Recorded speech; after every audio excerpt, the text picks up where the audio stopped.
What has it been like? You've owned X for a year now. Oh yeah. Do you ever wake up in the middle of the night and have a dream that you didn't do it? And your life is infinitely easier? Well, it's certainly a recipe for trouble, I suppose, or contention. What was it ultimately that led you to make the decision to do it?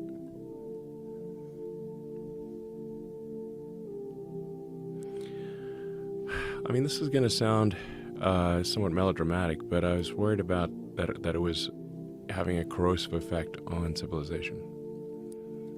That it was just having a bad impact. I think part of it is that it's where it was located, which is downtown San Francisco. And while I think San Francisco is a beautiful city, and we should really fight hard to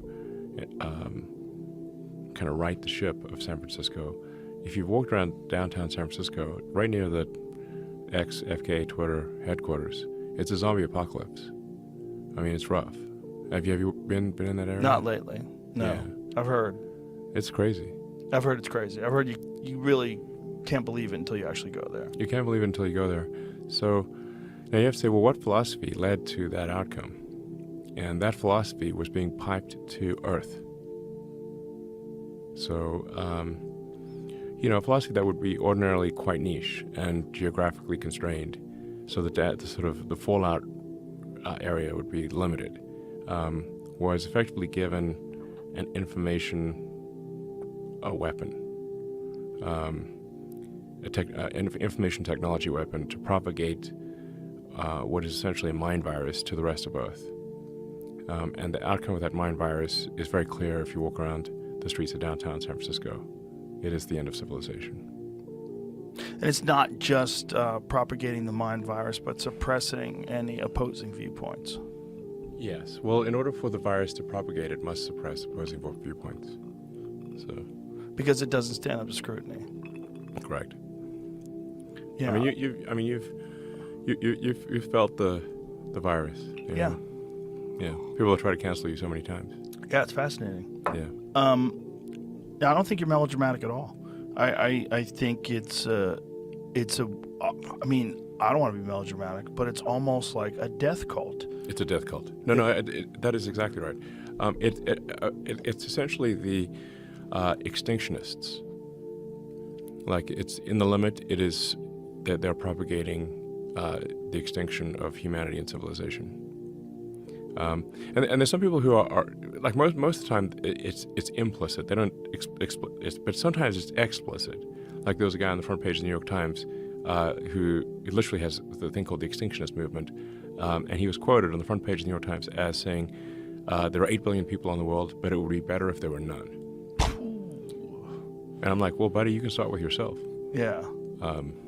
Does he have friends? That's what always fascinates me. Well, here he is. That guy. He looks like he's not long for this earth. I mean, he's not Voluntary young. Human Extinction Movement. That's hilarious. I'd like to party with that dude. Okay. I would just like to That's an explicit version of the death cult. Yeah, maybe the live extinctionist long cult. and die out. It's not. The extinction is a word he uses. Yes. No, I mean, it's not. It's literally a self-description.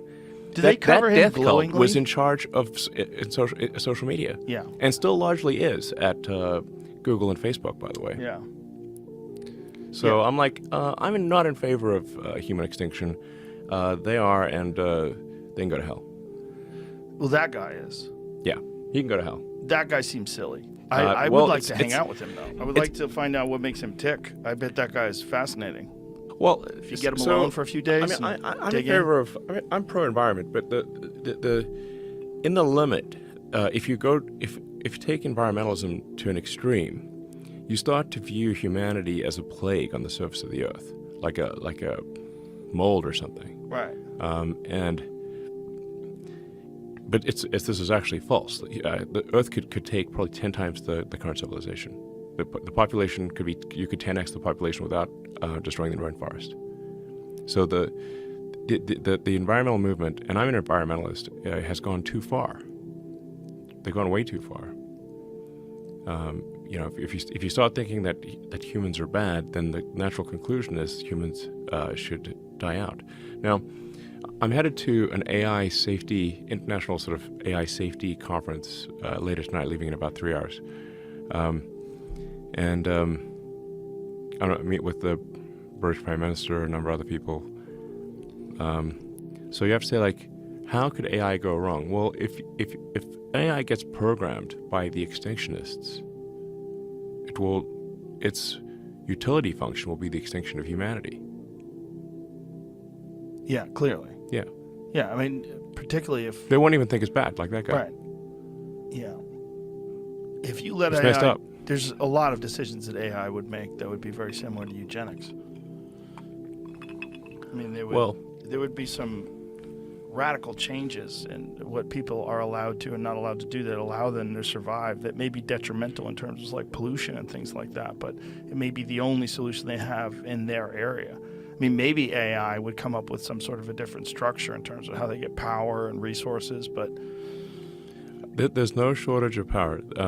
Like we talked about solar power for cars, the issue is that cars just have a very low surface area. But you could actually power the entire United States with 100 miles by 100 miles of solar. Really? Yes. So you can just pick some dead spot that you fly Of which there are plenty. cover that sucker up with Correct. solar panels, and charge the whole country Absolutely. 24/7. We need batteries, but yes. Yeah. Wow. Yeah, it's not hard. Meaning it's very feasible. In fact, the sun is converting over 4 million tons of mass to energy every second, and it's no maintenance. That thing just works. We have a giant fusion reactor in the sky. That is the sun. In fact, someone's like, well, what about radiation? I'm like, the sun is literally a nuclear reactor in the sky. Yeah. Are you scared to go in daylight? Rocks have radiation. Yes. Yeah. The radiation risk is greatly overestimated. You know, I always wonder why radiation is always bad in real life, but always awesome in comic books. yeah, Right? exactly. Like, Get no bitten one by a gets radioactive superpowers. spider, and suddenly you have spider abilities. Get hit with gamma rays, you become the what Hulk. if you're radioactive cockroach? You'd be like the cockroach man. Yeah, you can be one of the X-Men. Yeah. Yeah. I think the problem is, like, most people just don't understand what radiation is, and so it just sounds like a mysterious, invisible death ray.